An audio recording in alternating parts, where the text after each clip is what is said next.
video my friend Simon Do did of me. His video right here on my channel. Simon Do.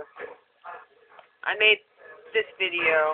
I'll put this up on my favorites of my videos.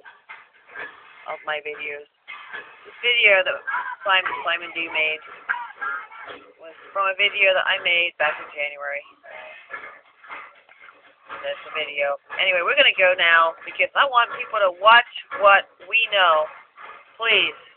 Pandemic Flu Online. Pandemic Flu Online. Here is URL. pandemicfluonline.com/P equals 1571 pound more dash 1571. And Judge's Chamber, E. Barrett, Freddieman Federal Courthouse, Washington, D.C. Judge, gentlemen, I only need a few minutes of your time. This unusual closed hearing has been convened to determine whether the FDA is liable for the crime of negligent homicide. DOJ prosecutor, probably Department of Justice. Your Honor, our brief also lists RICO violations. Judge, I want to focus on the other charge this morning, Counselor. First, I want to hear from you about the deaths of 1 million Americans. Cite your evidence. DOJ prosecutor. We begin with a landmark study published in the Journal of the American Medical Association on July 26, 2000. The title of the paper is U.S. Health Really the Best in the World? No, it's not free. They don't care about the people. Volume 284, number 4. The author of this paper is Barbara Starfield, who at the time was associated with the Johns Hopkins School of Public Health.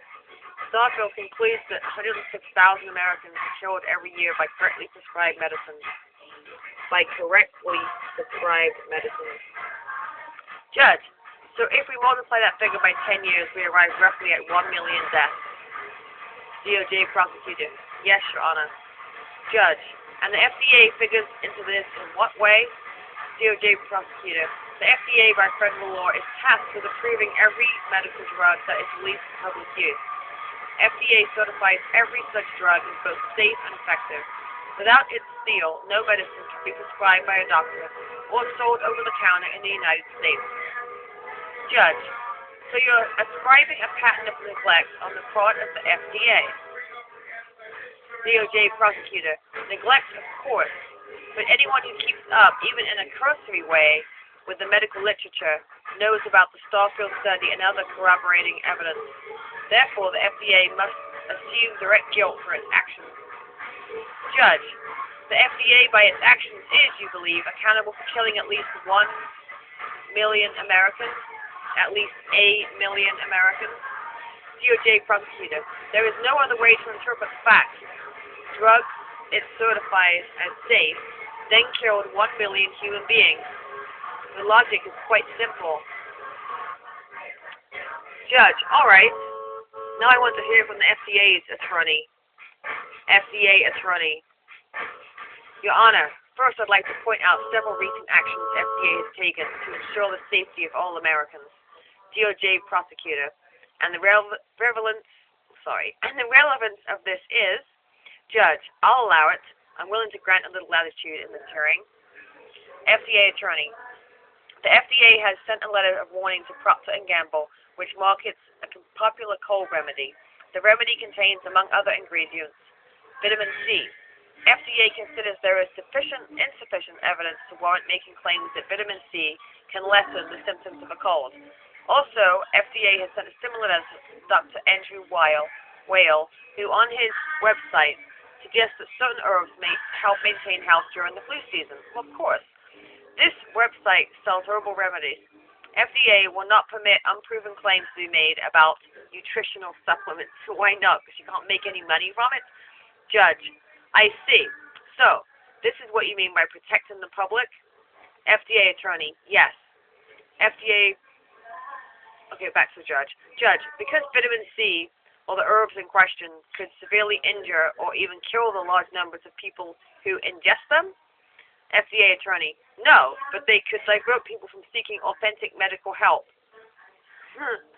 FDA attorney. No, but they could divert people from seeking authentic medical help. They could prevent people from letting us make money. Judge, and these warning letters somehow mitigate or offset the charge that the FDA has caused the deaths of millions of Americans? FDA attorney. The letters illustrate that FDA has the health of the public at the forefront of its agenda. Judge, you sound like a publicity man, counselor. I'll overlook the issue of relevance. Now, how you answer the charge brought by the Department of Justice. FDA attorney. It's preposterous to assume FDA has killed anybody. The FDA certifies medicines as safe and effective.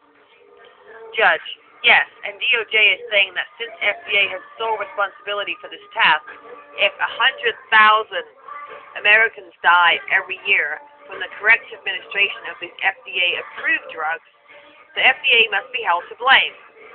FDA attorney, it's our contention that a government agency with administrative duties only cannot be prosecuted for a felony. It would be contradiction in terms. DOJ attorney, then no one is responsible? FDA attorney, what's called for here, Your Honor, is an FDA in-house investigation and a full report to the Director of Health and Human Services.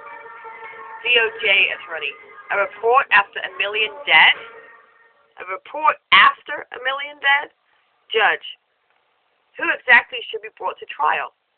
DOJ attorney, at the outset, all the directors of the FDA who allowed these crimes. Oh, I just lost my spot. Okay, all these crimes. On their watch. At the outset, all the directors of the FDA who allowed these crimes on their watch. All the directors over the last 10 years. Then we'll go from there. FDA attorney. Absurd! These are prestigious men and women. Their credentials are impeccable. Their dedication is unchallenged. Listen to this. FDA attorney. Absurd! These are prestigious men and women. Their credentials are impeccable. Their dedication is unchallenged. DOJ attorney. Objection. The attorney for the FDA is merely writing script. Judge, I'm inclined to issue arrest warrants for these FDA directors. Judge, I'm inclined to issue arrest warrants for these FDA directors. FDA attorney, Your Honor, think of the damage to public morale. The directors are doctors. Judge, and that excuses a million deaths? FDA attorney, an in-house FDA investigation will give us what we need.